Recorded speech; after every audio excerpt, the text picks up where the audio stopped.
Welcome to TCCLA, the Trauma Counseling Center of Los Angeles.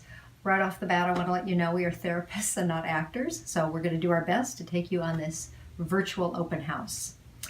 We treat trauma and anxiety with focused individual trauma therapy. We offer somatic therapy, which includes somatic experiencing, sensory motor psychotherapy, the trauma resiliency model, also known as TRIM, EMDR, attachment-focused EMDR, brain spotting, havening, and more. All we focus is on trauma and anxiety. That's all we do. So we are located here on Beverly Boulevard in Los Angeles, not too far from the Grove. And then we have another location over on Laurel Canyon in Studio City. And I've chosen these locations because the parking is pretty easy, which of course here in Los Angeles is a big deal. All right. So I'm going to give you this tour today, and first I want to introduce you to the team. I will start with myself.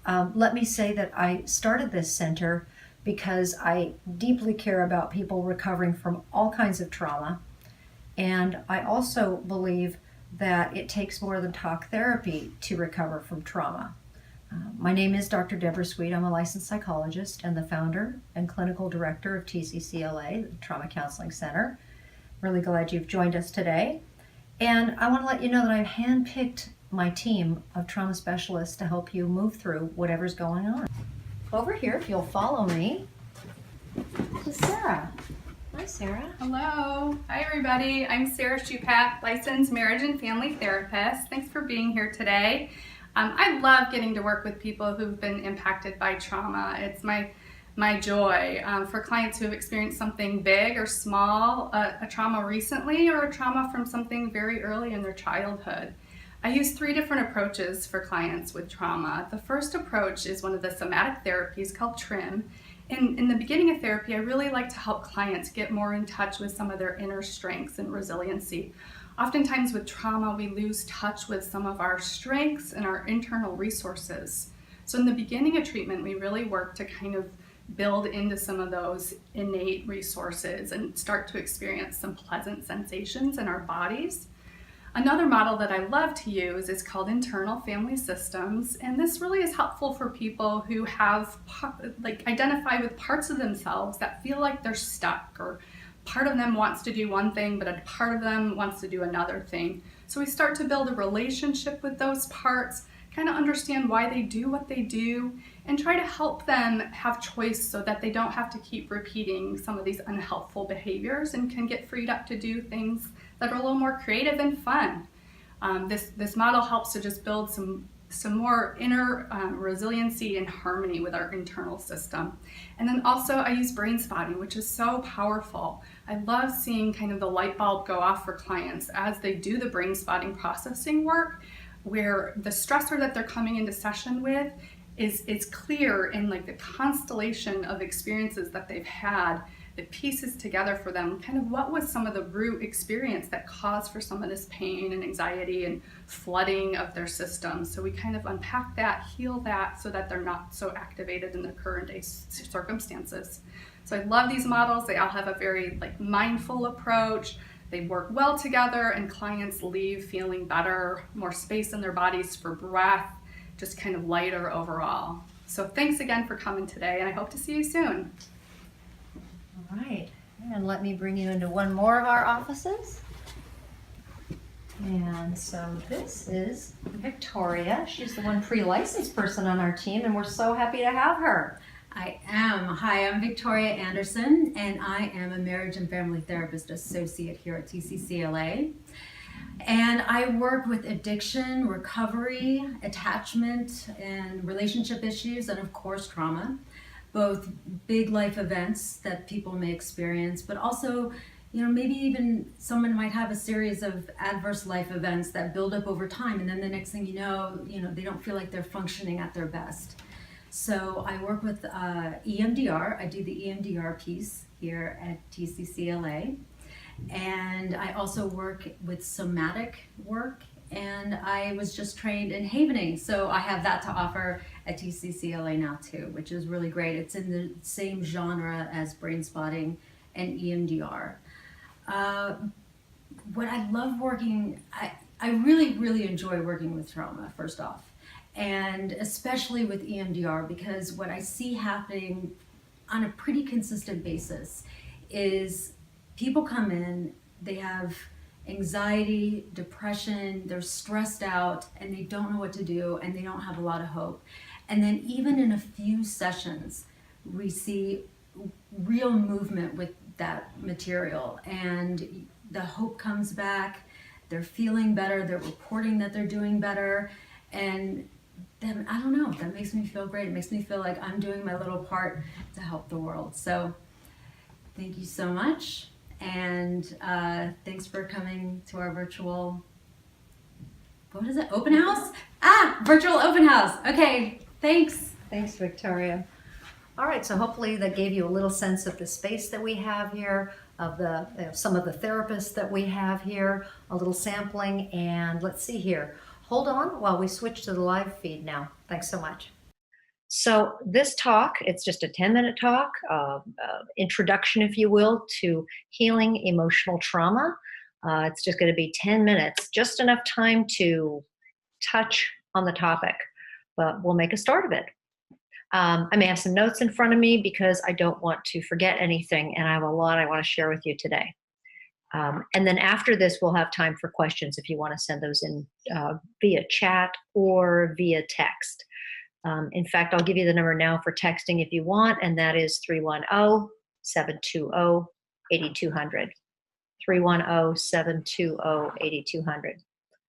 All right. When we think of healing emotional trauma, what do we think of? What I think is, what would healing emotional trauma look like for me? If I didn't have emotional trauma, what would that look like? What do I want? What would be different in my experience of my life? I think most of us would be at ease, have a greater sense of freedom inside, inner strength, more empowered, more connected to others, or maybe become more spontaneous. It's different for everyone, but it's worth thinking about. So what would being free from emotional trauma look like for me? What would it look like for you? And before I talk about healing trauma, I think it's important to define what I mean by trauma. The important point is, it's not just what happens to other people. And it's definitely not just the big T traumas that we all know about of attack, rape, or disaster. It can be growing up in a critical or unpredictable home. It can be being neglected because your parents were busy with their careers or just working. It can be about bullying or heartbreak. And it's important to note, what is traumatic for one person may not be traumatic for another. It really is an individual experience, and no one can really judge us for that. And today I'm not going to share from an academic point of view in this brief talk.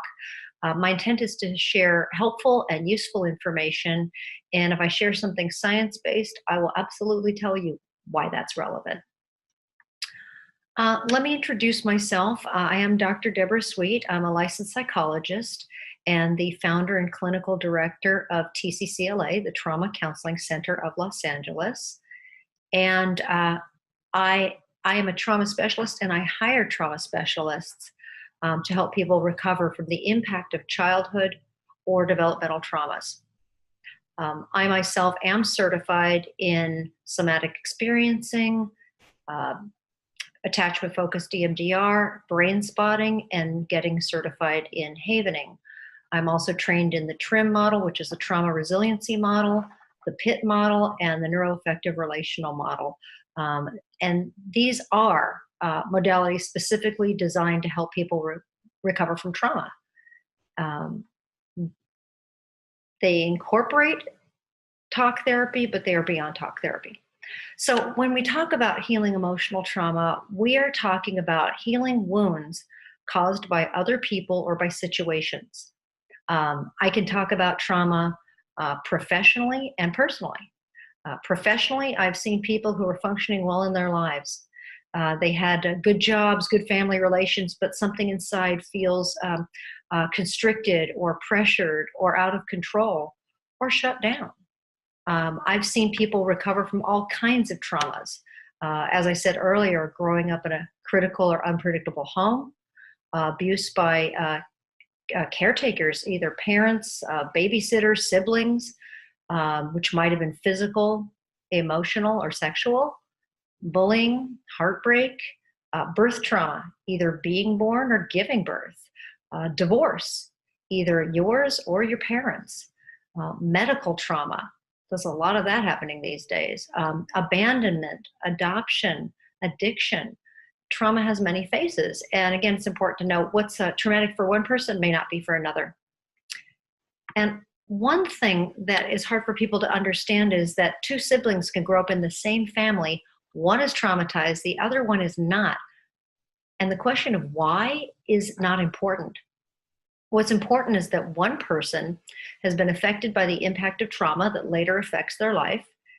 They may be successful, but on the inside they feel anxious, hypervigilant, dissociated, or shut down, or conversely, overly emotional. And to disclose very briefly for a moment, personally, as a child, I lost everything. My father, my mother, my brother, and many possessions. And abandonment and rejection are very hard to recover from. You know, in threat, we've got three choices: fight, flight, or freeze. In flight, we're wanting to run away from something. In fight, we're wanting to push against something or to fight against something. But when something's not about running or pushing, what do? We need another way to work with this material. And I'm sure you've had this happen. Well-meaning people will say, why can't you just get over it? You just need to find another perspective. Well, that's very intellectual. And we have to start from a different starting point. I cannot start with my mind because, frankly, how I feel is how I feel. And it wasn't until I could learn to deal with the feelings and sensations inside my body that I could begin to heal from traumas. I can't conquer it with my mind, or another way of saying it is I can't conquer it with my prefrontal cortex or the thinking mind. I can't think my way out of it. It's in the body. So in my situation, if I was trying to talk myself out of it, what would I say? Oh, she didn't mean to put you up for adoption 6 months after your father died. And by the way, to a child, her intent doesn't matter. What is needed is repair. And if that can't happen externally with another person, it needs to happen internally. And what needs to be worked on first is not the mind, but creating a felt sense of safety, and then begin to work with the activation or upset in the body. So I'm sure that you know emotional trauma is different from physical trauma. You can't see it. It's inside. You may be functioning fine, but inside it doesn't feel like it. As long as we carry the trauma in our bodies, to an extent we're trapped. The hard thing is it can take time. The good news is that it can be faster with treatment designed to treat trauma. And I obviously don't have enough time to get too far into it today, although I'd love to. But when I say treatment designed to treat trauma, I am talking about the body-based approaches of somatic therapy, again, which includes somatic experiencing, sensory motor psychotherapy, the trauma resiliency model, attachment-focused EMDR, brain spotting, havening, IFS, and more. These are all body-based approaches designed specifically to treat trauma. Now, some of you might be thinking, well, what's wrong with regular therapy? Here's the thing. In classic talk therapy, which can be wonderful, the therapist might ask, as we talk about this, how do you feel? And they're trying to help us identify our feelings. But sometimes that question is not helpful. In my case, as a younger person, if you asked, how do you feel? I would have said, I feel horrible. How do you think I feel? And then we would be stuck, and then I would feel hopeless. In trauma therapy, the therapist will tend to ask, as we talk about this, what do you notice in your body? Now, this is something I can work with. In fact, I may not be able to tell you what I'm feeling, but I can tell you that, let's say I have a pressure on my chest or a knot in my stomach. Body-based therapies work with the content and the sensations to untangle it so that we can clear that out, so that it'll stop causing us pain, weigh us down, or send us into dissociation. So how can we begin to heal emotional trauma? We can begin by reading articles or books that speak to our kind of trauma. We can reach out to people that we feel comfortable with, or possibly join a support group, or just a good group of friends. Educate ourselves. We can give ourselves time, become more mindful, and gather up our strength. Some of us keep journals, write poetry, songs, music, art. And some of us begin using skills right away, such as to help with the uncomfortable sensations in the body, such as using a weighted blanket or bilateral sound and guided meditations. We educate ourselves and find people people that know what they're doing to help us. We do whatever we can to keep ourselves going. And here's the thing, is we gain the ability to self-soothe and self-regulate, which means we can handle the feelings and sensations inside our bodies. We can then turn to these modalities, such as somatic therapy, attachment focused EMDR, brain spotting, havening, and more, and get that relief. These modalities help us work not just with the mind, but again, also with the body. So I can see we're running out of time. I want to say that getting over the impact of trauma can be hard, but you are worth it. And it took a long time for me to believe that it was worth it, but it is worth it. You are worth it. There are resources available. There are trained therapists available. I wish you the best in your journey, and feel free to check out our website, tccla.com. I will be posting web clips and talks on the website and the YouTube channel, and honestly sharing anything I can to help. There's lots of great books, et cetera, et cetera. So I hope this has been helpful and useful to you. And now I'll take some questions. So if you're joining us on your laptop, you would open the chat window and type in your question. You can also text your question to our intake line, which is 310-720-8200, 310-720-8200. And then Tom will text me the questions. All right, let's see what we've got going on here. Okay. Looks like I've got one question here. Okay, is trauma work really intense? What I would say to that is yes, but the way we do it is about unwinding it slowly. So what I mean by that is there are moments that are intense. Here's how I think about it. A trauma therapist that doesn't know what, oh, you know what? Looks like someone is having a hard time hearing us, Tom. I don't know if you can see that, but maybe it works now. I'm not sure.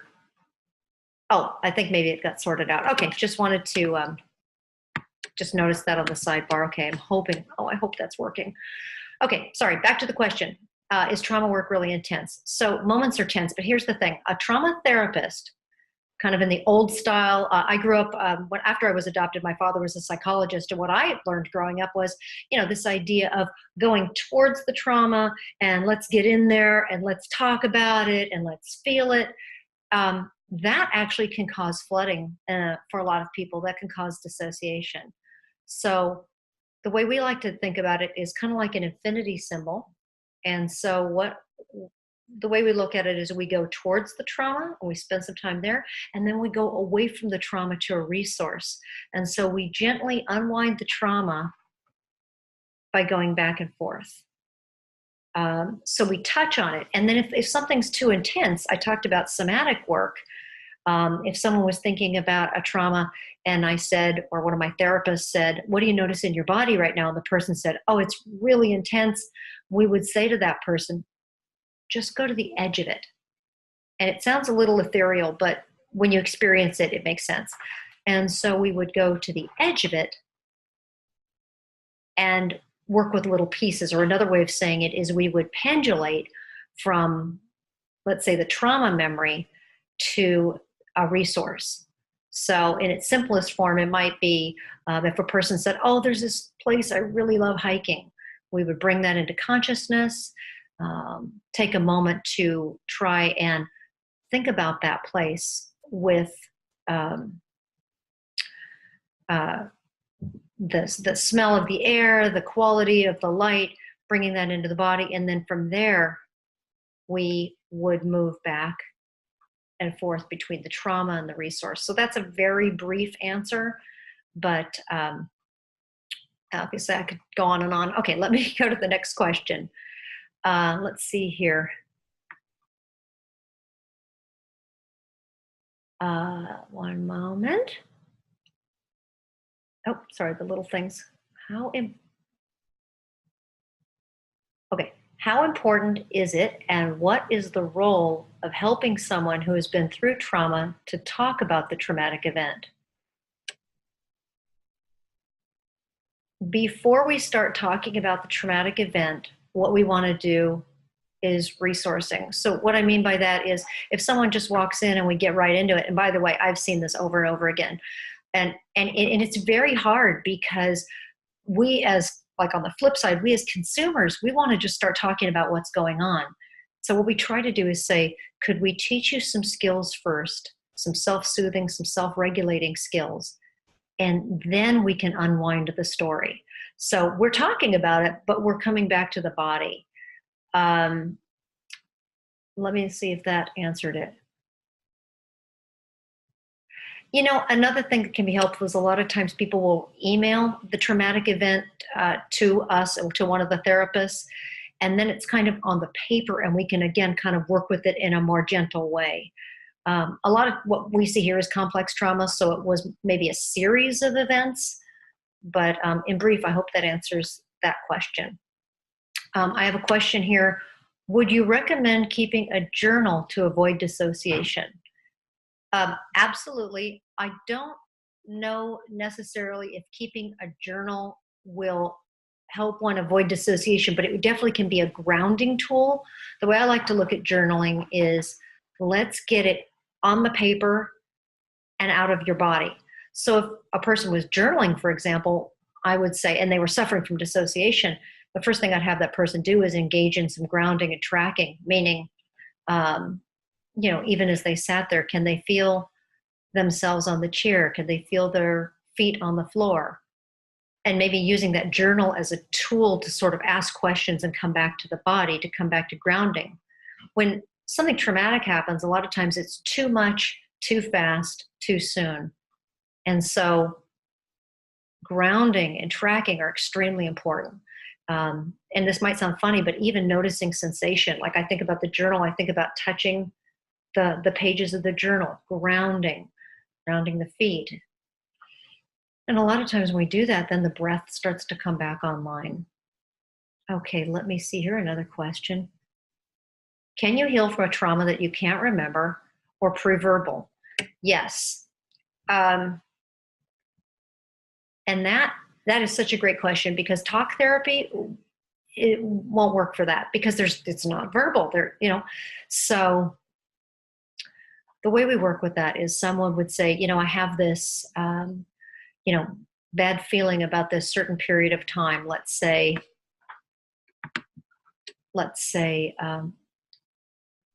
sorry, I think we're going to be running out of time pretty soon. What do we have over there, Tom? Okay. About 4 minutes? Yeah. Is that what it looks like? Okay, just checking. I want to get to everyone's question. So sorry. So the person would have a feeling about, let's say, a traumatic period. Let's say they're 3 years old and they know something happened. We might use the felt sense. We might use brain spotting. As you think about that feeling that's connected with that memory that you can't remember. You don't remember the memory, but you know the feeling. We can work with that, even if it's pre-verbal. Absolutely. That's one of the things that we're trained in. And then it looks like here, maybe one last question. In your opinion, what is the most effective aspect of TRIM? So TRIM stands for Trauma Resiliency Model, and it is a form of somatic therapy. So somatic means the body. The most effective aspect of TRIM really is this idea of, and by the way, I got to answer this question 10 different ways, but the idea is slowing down, And at first it's good to do this with a professional, slowing down, coming into the body, and even noticing right now, wherever you're sitting, what sensations are you aware of? Right now, my breathing feels a little, maybe slightly constricted, but I can feel my butt on the chair. I can feel my feet on the floor. I'm grounded. Just that act of sensing in is profoundly beneficial. You know, the work of Peter Levine, Pat Ogden, Elaine Miller Karras, it's extraordinary. Even, you know, even with trim, people can go to other countries where they don't speak English and do this work because people may not know the words, but they know what the sensation is inside their body. And so from my standpoint, I believe that is the foundation of all good trauma work, is this piece of gently learning the language of sensation. So I'm getting the high sign that we are running out of time, but this has been so wonderful. If you have further questions and you want to reach out to me, feel free. You can email me at drsweet@tccla.com. And again, I'll put as much up on the website in coming weeks as I can. And I want to thank you so much for coming to the tour today and to the talk. And I look forward to hearing from people and staying in touch. And I hope you've enjoyed our tour and the talk. Thank you so much.